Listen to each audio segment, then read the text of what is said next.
Russell's viper অথবা চন্দ্রঘোড়া সাপ, সাপের ছোবল বড় ভয়ানক হতে পারে। 100 মিনিটের ভিতরে আমার জীবনটা শেষ হয়ে যেতে পারে। এমনকি সাপে কাটার পরপরই শরীরটা ফুলে যেতে পারে, অঙ্গহানি করতে পারে, মৃত্যুর দিকে মানুষটা ঢলে পড়তে পারে।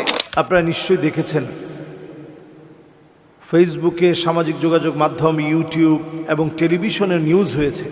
গোপালগঞ্জের মকসুদপুরে একটা গাছের ভিতর থেকে আওয়াজ বের হচ্ছে। প্রথমবার সালাম দিলাম, সালামের জবাব দিল। তারপরে দ্বিতীয়বার কান লাগাইলাম গাছের সাথে, দ্বিতীয়বার মনে করেন চিৎকারের আওয়াজ পাওয়া যায়, মহিলার কণ্ঠ। গাছের শুনলাম যে কথা বলে, এবারে গাছে জিজ্ঞেস করলাম যে ভাইয়ের বিয়ে হবে কিনা, বলছে উই বলছে, আর দুইবার বলছে। তাই যখন আবারও প্রতিবার আবার বললাম, তখন বললো জোরে উই, এরকম করে ওরা সালাম দিয়ে জিজ্ঞেস করলো, আসসালামু আলাইকুম, আপনি কি বাবা না মা? আমি একটু বিপদে আছি, আমার সাহায্য করেন। তো এইখান থেকে একটা কণ্ঠ দিল 12-13 বছরের মেয়ের মতন, যে আমি অনেক বিপদে আছি। এবং কান লাগালেই সে আওয়াজটা যেন শোনা যাচ্ছে। সবাই বলা বলি করছে যে এটা একটা জিনের আওয়াজ। কেউ বলছে যে বাচ্চা কোনো মেয়ে সেখানে কান্নাকাটি করছে। তুরস্কের একজন শয়তানের পূজারী, যেই নারীর নাম ছিল ইফি জানাবি। ইফি জানাবি নামের এই নারী শয়তানের পূজারী। দীর্ঘদিন ধরে তার চেহারাটা দেখলেই আপনারা দেখবেন, আগের যে চেহারাগুলো ছিল ইউটিউবে সেগুলো আছে। সে অনেক বিখ্যাত শয়তানের পূজারী, ইলুমিনিটির সদস্য ছিল। এই ইফি জানাবি সে তার বিভিন্ন ভিডিওতে শয়তানের কর্মকাণ্ডগুলো, সে কোন কোন কাজ করে শয়তানের পূজারী হওয়া যায়, এই 2 আঙ্গুল ব্যবহার করা, এই সিম্বল দেখানো, এগুলো ইফি জানাবি সবসময় প্রচার করে গেছে। এবং সিংহের মতো একটা আকৃতি তৈরি করা, একেবারে লাইভের ভিতরে সে কালেমা পড়ে মুসলমান হয়ে গিয়েছে। সুবহানাল্লাহ বিহামদিহি। আপনারা দেখেছেন লাইভে এসে একজন গৃহবধূ আত্মহত্যার আগে সে কাজল দিচ্ছে।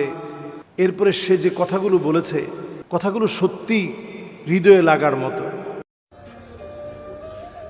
তোমাকে আমি ভালোবেসেছিলাম, তুমিও হয়তো আমাকে ভালোবেসেছিলে, কিন্তু দেখো তুমি আমাকে ছাড়া পৃথিবীর সকল নারীকে মূল্যায়ন দিয়েছ। মনে হয় চোখ দিয়ে যদি অঝরে পানি পড়তো তাহলে তো হয়তো বা গলার আটকে যাওয়া কান্নাটা, কষ্টটা কমে যাইতো। নবীজি সাল্লাল্লাহু আলাইহি ওয়াসাল্লাম এমন একটি দোয়া শিখিয়েছেন, সুনান তিরমিজির ভিতরে এই দোয়াটি এসেছে, হাদিসের কিতাবগুলোর ভিতরে এই দোয়াটি এসেছে। নবী করিম সাল্লাল্লাহু আলাইহি ওয়াসাল্লাম এই দোয়াটি আমাদেরকে শিখিয়েছেন। নবীজি সাল্লাল্লাহু আলাইহি ওয়াসাল্লাম বলছেন, আউযু বিকালিমাতিল্লাহি তাম্মাতি মিন শাররি মা খালাক। আমি আবার বলছি, আউযু বিকালিমাতিল্লাহি তাম্মাতি মিন শাররি মা খালাক। আউযু বিকালিমাতিল্লাহি তাম্মাতি মিন শাররি মা খালাক। সকাল সন্ধ্যায় 3 বার করে এই দোয়াটি পড়ুন। সকাল এবং সন্ধ্যায় 3 বার করে আপনি এই দোয়াটি পড়েন। আবু হুরায়রা রাদিয়াল্লাহু তাআলা আনহু বলছেন, 3 বার যে ব্যক্তি এই দোয়াটি পড়বে, নবীজি সাল্লাল্লাহু আলাইহি সাল্লাম শিখিয়েছেন, ওই ব্যক্তির জন্য, ওই ব্যক্তির উপর থেকে আল্লাহ রাব্বুল আলামিন যদি চান, তাহলে বিচ্ছু, সাপ, বিষাক্ত কোনো প্রজাতি যেটা ক্ষতি করার সম্ভাবনা আছে, ওই ব্যক্তির উপর থেকে আল্লাহ রাব্বুল আলামিন ক্ষতিটাকে কাটিয়ে দিবেন। এজন্য আমরা প্রত্যেকে দোয়াটা পড়ার চেষ্টা করি, বুঝে বুঝে আল্লাহর কাছে বলার চেষ্টা করি, আউযু বিকালিমাতিল্লাহি তাম্মাহ মিন শাররি মা খালাক। যত সৃষ্টি আছে, আল্লাহ সব সৃষ্টির যত অমঙ্গল আছে, সে অমঙ্গল থেকে আপনি আমাকে হেফাজত করেন। সাপের ছোবল বড় ভয়ানক হতে পারে। 100 মিনিটের ভিতরে আমার জীবনটা শেষ হয়ে যেতে পারে।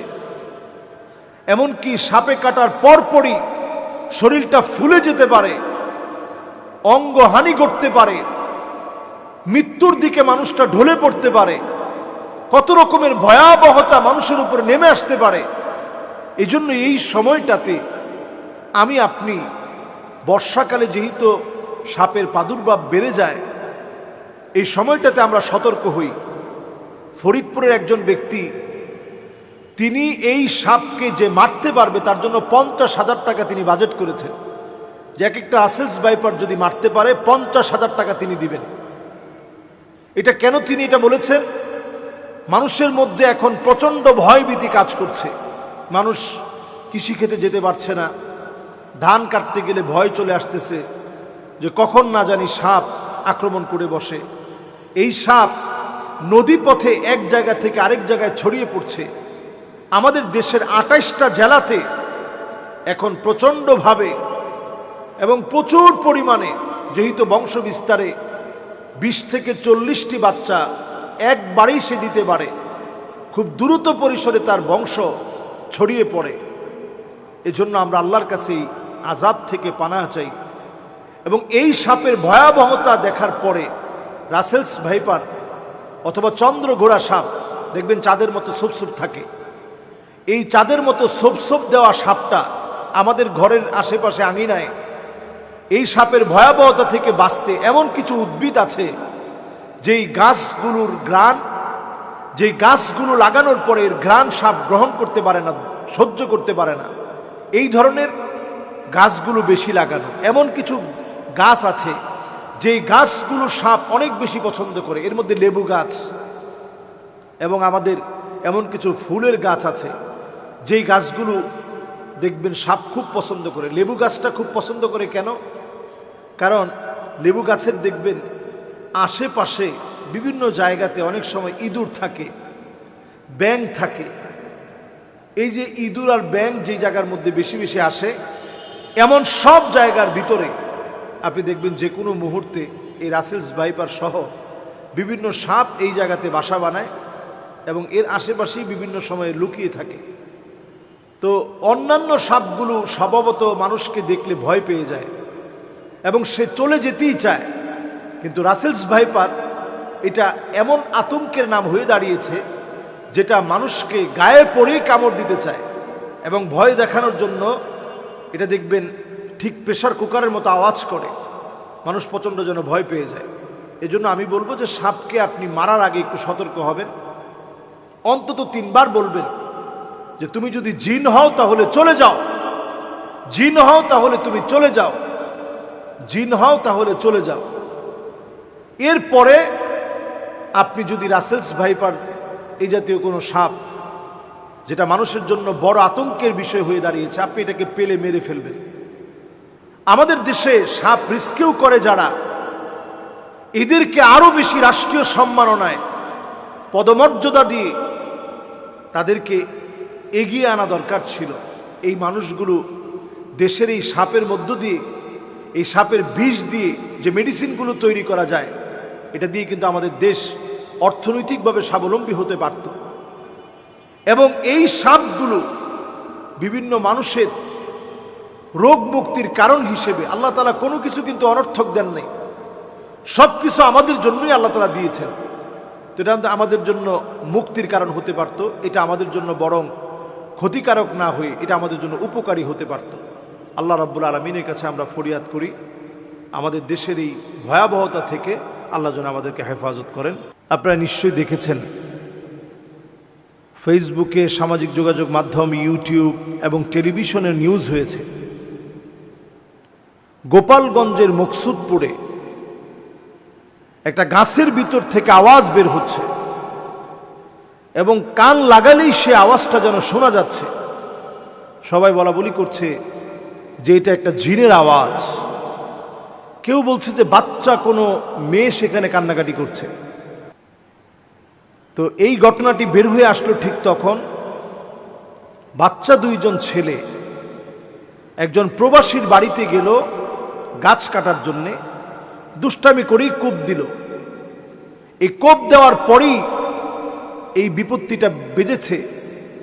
কোপটা যখন লেগেছে তখনই গাছ থেকে কেমন যেন রক্ত ঝরার মতো গাছের কষগুলো বের হলো এবং গাছের ভিতর থেকে কে যেন বলছিল যে আমার কষ্ট হচ্ছে। সেই থেকে এই নিউজটা এত বেশি ভাইরাল হয়েছে ঢাকা থেকে, পটুয়াখালী থেকে, বরিশাল থেকে, পটুয়াখালী, বরিশাল, মাদারীপুর, এমনকি ঢাকা, খুলনা, বাগেরহাট থেকে সবাই কিন্তু এই গোপালগঞ্জের মুকসেদপুরে এখন ভিড় জমাচ্ছে যে এই গাছের সঙ্গে কথা বলবে।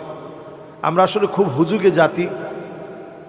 এমনও হতে পারে কোনো ডিভাইস এই গাছের ভিতরে ব্যবহার করা হয়েছে, আপনি আমি হয়তো আমাদের চোখের অন্ত আড়ালে এই জিনিসটি লুকিয়ে রেখে ছোট্ট অনেক ডিভাইস এখন পাওয়া যায়, যেই ডিভাইস দিয়ে এমন কোন রেকর্ডারের মধ্য দিয়ে কিছু শব্দ, কিছু আওয়াজ, কিছু নর্মাল কথোপকথন, এগুলো দিয়ে ডিভাইসটা গাছের ভিতরে রেখে দিয়ে এমন একটা আওয়াজ যে আপনি কানের সঙ্গে লাগানোর পর আপনার কাছে আওয়াজটা অনুভূত হচ্ছে, এরকমও বিষয়টা হতে পারে। আবার তারা যেটা দাবি করছে যে কোনো জিনকে আটকে রাখা, এটা যে কোনোভাবে এই কাজটাও হতে পারে। স্বাভাবিকভাবে মানুষের একটা মতিভ্রম হতে পারে যে কিছু মানুষ বলছে, তাই কিছু মানুষ না শুনলেও বলতেছে যে আমি কিছু শুনেছি। আমি না শুনলেও যদি আমি এখন না বলি তাহলে এটা কেমনে হয়?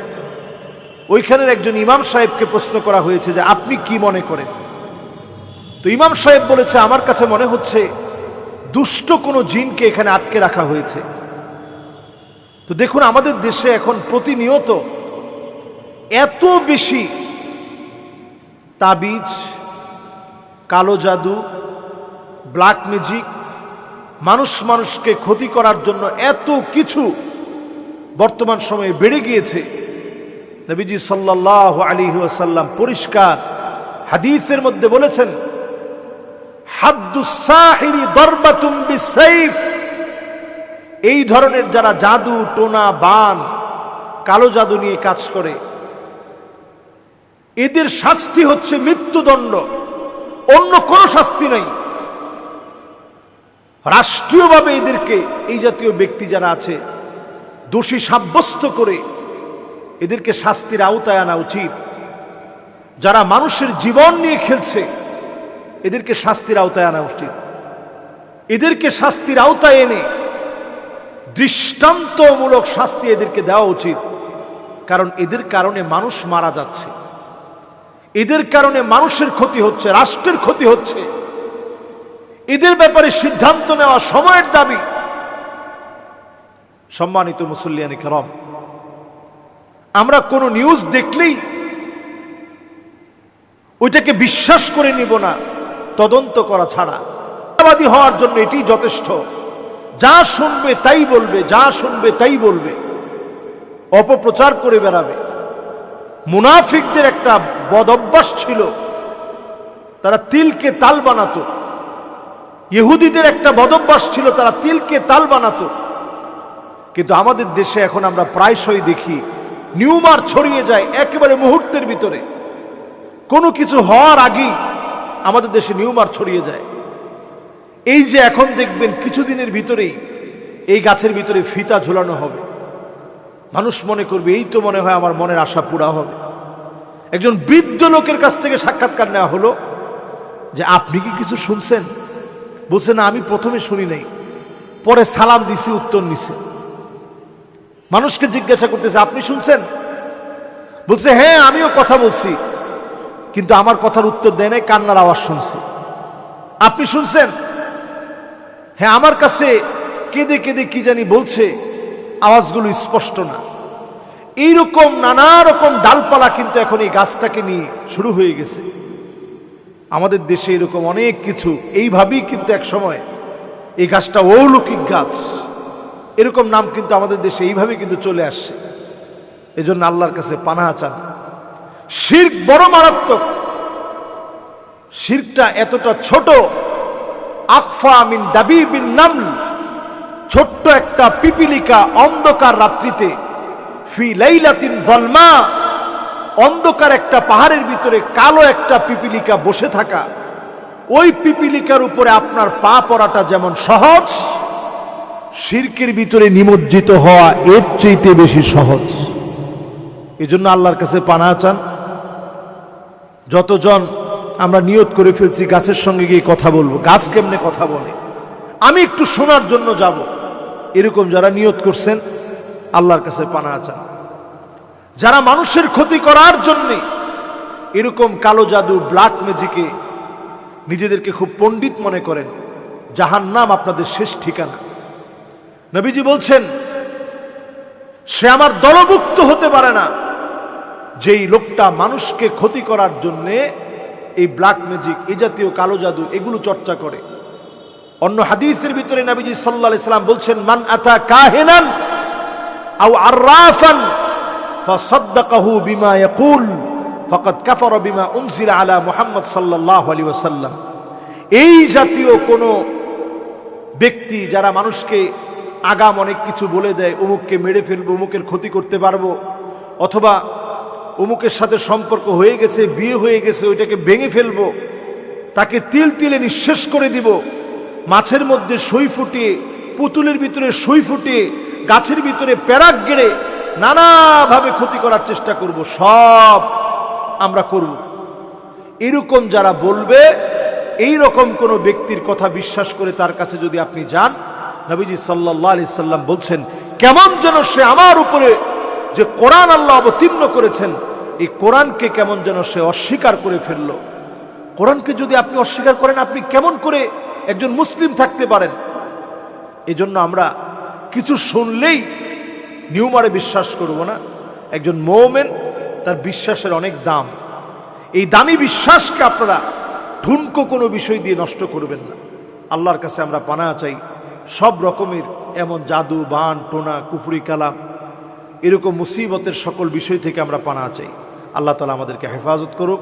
আল্লাহ পাকের শুকরিয়া আদায় করছি, নেয়ামতে সিক্ত হচ্ছি। আল্লাহ তাআলা ইসলামের মতো দৌলত আমাদেরকে দান করেছেন। তুরস্কের একজন শয়তানের পূজারী, যেই নারীর নাম ছিল ইফি জানাবি। ইফি জানাবি নামের এই নারী শয়তানের পূজারী, দীর্ঘদিন ধরে বছরের পর বছর ইফি জানাবি শয়তানের পূজা করেছে। তার চেহারাটা দেখলেই আপনারা দেখবেন, আগের যে চেহারাগুলো ছিল ইউটিউবে সেগুলো আছে। সে অনেক বিখ্যাত শয়তানের পূজারী, ইলুমিনিটির সদস্য ছিল। এই ইফি জানাবি সে তার বিভিন্ন ভিডিওতে শয়তানের কর্মকাণ্ডগুলো, সে কোন কোন কাজ করে শয়তানের পূজারী হওয়া যায়, যেমন এই 2 আঙ্গুল ব্যবহার করা, এই সিম্বল দেখানো, এগুলো ইফি জানাবি সবসময় প্রচার করে গেছে। এবং সিংহের মতো একটা আকৃতি তৈরি করা, ঠোঁটের এই 2 কোণে 2টি লোহার রিং ঠোঁটের এই 2 কোণে লাগিয়ে মাঝখানে এখানে আরেকটি রিং ব্যবহার করা, বাফেলোর মতো আকৃতি তৈরি করা, বাফেলোর মতো একটা আকৃতি তৈরি করা, ভেড়ার মতো একটা আকৃতি। আল্লাহ রাব্বুল আলামিনের শ্রেষ্ঠ সৃষ্টি মানুষ হওয়ার পরেও নিজের চেহারার ভিতরে বাফেলোর মতো একটা আকৃতি তৈরি করা, কানগুলোকে কেটে সেটে একটু লম্বা করা, এটা কিন্তু দেখবেন এখনকার সময়ে একটা ট্রেন্ডিং চলছে। অনেকেই চায় যে আমি আমার চেহারাকে একটু বিকৃত করব, বিভিন্ন ট্যাটু এঁকে, এরপরে কানটাকে একটু বিকৃতভাবে, কানের ভিতরে 2টা রিং লাগিয়ে, এখানে আরো অনেকগুলো রিং লাগিয়ে, মাথার চুলটাকে একটু অন্যরকম কাটিংয়ে কেটে, কেমন যেন একটা ভিন্ন রুচির, ভিন্ন গ্রহের মানুষ নিজেকে প্রমাণ করা। এটা শয়তানের পূজারীদের কাজ। বাফেলোর মতো এই আকৃতি তৈরি করার ক্ষেত্রে ইফি জানাবি তার প্রায় সারা ওয়ার্ল্ডে 2000-এর অধিক মানুষকে তার ফ্যান ফলোয়ার বানিয়ে তাদেরকে নিয়ে সে দীর্ঘদিন ধরে শয়তানের পূজা করে যাচ্ছিল। এই ইফি জানাবি হঠাৎ করে একদিন একজন ইউটিউবার তাকে সাক্ষাৎকারের জন্য ডাকে এবং সে যায় সেখানে। আল্লাহ রাব্বুল আলামিন কখন কাকে হিদায়েত দিবেন এটা আমরা কেউ জানি না। সে খুব নিজের শয়তানি কর্মকাণ্ডের প্রকাশ ঘটানোর জন্য সেদিন গিয়েছিল ইউটিউবারের সাক্ষাৎকারে সাক্ষাৎ দেওয়ার জন্য। সেই সাক্ষাৎকারে সে গিয়ে যখন সাক্ষাৎকার দিয়েছে, সাক্ষাৎকার দিতে দিতে সে অনেকগুলো প্রশ্ন করেছিল। এই প্রশ্নের মধ্য দিয়ে ইউটিউবার সে এক এক করে উত্তর দেওয়ার চেষ্টা করে। একজন মুসলিম, আপনি আপনার ধর্ম নিয়ে যদি সামান্য পড়াশোনা করেন, খুব বেশি পড়াশোনা না, সামান্য পড়াশোনা করলেও আপনি অমুসলিমদেরকে এটা বোঝাতে সক্ষম হবেন আপনার ধর্মটা সবচাইতে সুনিশ্চিত এবং বাস্তব ধর্ম। এই ইফি জানাবির একটা একটা করে প্রশ্নের উত্তর যখন দেওয়া শুরু হয়ে গেল, অন্যান্য ধর্মগ্রন্থ এবং ধর্মাবলম্বীদের যখন বিভিন্ন বিষয়গুলো তার চোখের সামনে তুলে ধরা হলো, তখন সে নিশ্চিত হলো যে ইসলাম সত্য ধর্ম। একেবারে লাইভের ভিতরে সে কালেমা পড়ে মুসলমান হয়ে গিয়েছে। সুবহানাল্লাহ বিহামদিহি। মুসলমান হওয়ার পরে ইফি জানাবি সে হজ করতে গিয়েছে। তার এখন চেহারার যে আগের বাফেলোর যে আকৃতি ছিল সেগুলো আস্তে আস্তে সে মুছার চেষ্টা করছে। সে মুছে ফেলবে, মুছার জন্য সবার কাছে দোয়া চেয়েছে, সময় চেয়েছে, এবং আল্লাহর ঘরে গিয়ে সে নিজে বলছে যে আমি সবচেয়ে বেশি প্রাউড ফিল করছি, একটা শান্তি অনুভব করছি, আমার হৃদয়ের ভিতরে যেন শান্তি অনুভূত হচ্ছে। আল্লাহর ঘরে যাওয়ার পরে আমার কাছে মনে হয়েছে প্রত্যেকটা দৃষ্টিপাতে আল্লাহ রাব্বুল আলামিন যেন আমাকে কাছে টেনে নিচ্ছেন। এতদিনের দূরে থাকা দূরত্ব, শয়তানের পূজারী হয়ে আমি যে অন্যায় করেছি, আমার কাছে মনে হচ্ছে আল্লাহ তাআলা প্রত্যেক বারে বারে আমাকে একটু কাছে টেনে নিচ্ছেন। যতজন আজকে পৃথিবীতে ইসলাম গ্রহণ করছে, দিন দিন এটার সংখ্যা শুধু বেড়ে যাচ্ছে। আপনি অন্যান্য ধর্মাবলম্বীদের দিকে তাকায় দেখেন, খ্রিস্টানরা মুসলিম হচ্ছে, হিন্দুরা মুসলিম হচ্ছে, বৌদ্ধরা মুসলিম হচ্ছে। যারা কোনো ধর্মই মানত না, শয়তানের পূজারী, অমুসলিম ছিল, তারা ইসলাম গ্রহণ করছে। আর আল্লাহ তাআলা আমাকে আপনাকে মুসলিম হিসেবে আল্লাহ তাআলা জন্ম দিয়েছেন। আমি মুসলমানের ঘরে জন্মগ্রহণ করেছি। আমাদের কত সৌভাগ্য। প্রত্যেকটা মানুষকে আল্লাহ রাব্বুল আলামিন ইসলামের উপরেই আল্লাহ রাব্বুল আলামিন কবুল করেন। ইসলামের উপরেই আল্লাহ তাআলা তাকে পৃথিবীতে পাঠান। ফাআবাওয়াহু ইউহাউইদানিহি আও ইউনাসসিরানিহি আও ইউমাজ্জিসানিহি। এরপর মা বাপ হয়তো ইহুদি, খ্রিস্টান, অগ্নি পূজারী, শয়তানের পূজারী, তখন তারা তাদের মতো করে, ওই মা বাবা পরিবেশগত কারণে তাদের মতো করে সে বড় হয়ে ওঠে। এর মধ্যেও যাদেরকে আল্লাহ তাআলা কবুল করেন তারা দ্বীনের দিকে ফিরে আসে। যতজন লোক ইসলামের দিকে ফিরে আসছে, ইন্নাল ইসলাম ইয়াহদিমু মা কানা ক্বাবলাহু, আগে যত গুনাহ, যত অন্যায়, যত যা করেছেন, ইসলাম গ্রহণ করা মাত্রই সকল গুনাহগুলো আল্লাহ রাব্বুল আলামিন মুছে দিবেন।